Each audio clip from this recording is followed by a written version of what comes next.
You can throw them in. Ay, Julia. ¿Para qué me pusiste? You did so good. You Oh took it my away. God. That was a lot longer than I thought it was going to be. 4 feet. For me, it was like 100 feet, Marco. And I was so short, so skinny. Oh, my lipstick. No. You want to? No. Get it. No, it's okay. Okay. This is Licho.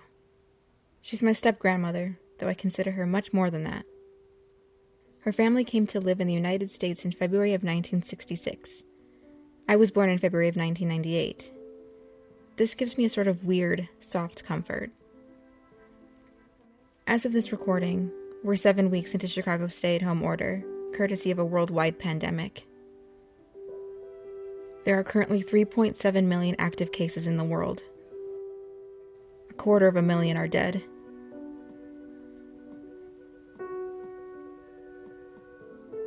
I wasn't expecting to see Licho again for a very long time. When I heard she decided to ride out quarantine with my mom and stepdad, I refused my mom's pleas to come home. I didn't want to put anyone at risk. But in the end, I didn't have a choice.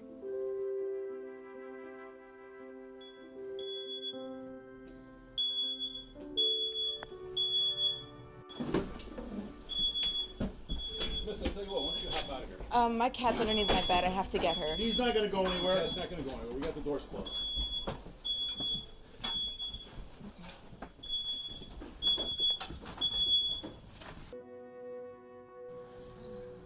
Someone left their lit cigarette on the back porch of my apartment complex and burned down my bedroom wall.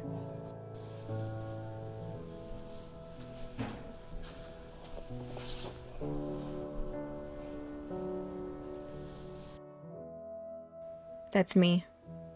And my cat's okay too. Her name is Ren. I stayed with them for 2 weeks. My mom, stepdad, Licho, and all of our combined animals. Kane, Parker, Toby, Hux, and Ren. Over the course of a few days, I finally convinced Licho to sit down with me in front of the camera to tell me about a time in her life when the world was at a scary, uncertain place. Like it is now. I was like 16, my sister was 18. Nobody was in the streets. The snow was covered the fence from our house. There was very high. Nobody was driving or nobody was passing by. The snow was so high. Everything like paralyzed, like everything stopped. Like right now. For me, it was like the end of the world. I asked her about how she was feeling since quarantine was issued. I came and lived with my son and my daughter-in-law. And I am so thankful. I'm very happy. I'm so happy. I can't describe how happy, but at the same time, I'm scared for other people. My brother, my youngest brother, from 10 of us, has the virus. And just thinking my brother will die, they scare me more because you can see any virus far away, like, oh, poor people, but it's not me, it's not touching me. When it's in the family, you think differently. For me, the positive is God. I have a lot of faith. All my life, I have faith. So only faith in good hearts of people. If we need to stay home forever, we gotta do it because you don't want to have this sickness, this virus.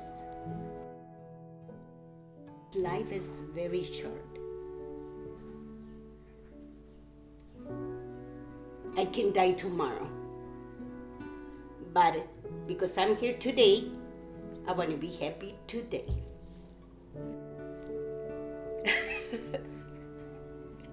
And that's me. I've since left that house and returned home to my apartment. Before that, I'd had no real human contact in 20 days. I was going a little crazy. I'm not a religious person, but I can't help but feel like that fire was a blessing in disguise. Just a little bit. Being around family and Licho's seemingly endless energy fueled life back into me. Chicago's stay-at-home order has been extended to the end of May, though Mayor Lightfoot is threatening to push it back further if people keep hosting parties.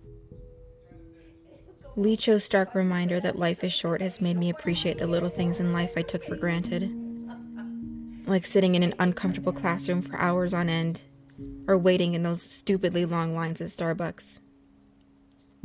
She's reminded me to take a breath and find a good reason for every day. And finally, to have just a little bit of faith in whatever is out there, that life will start to get back to normal.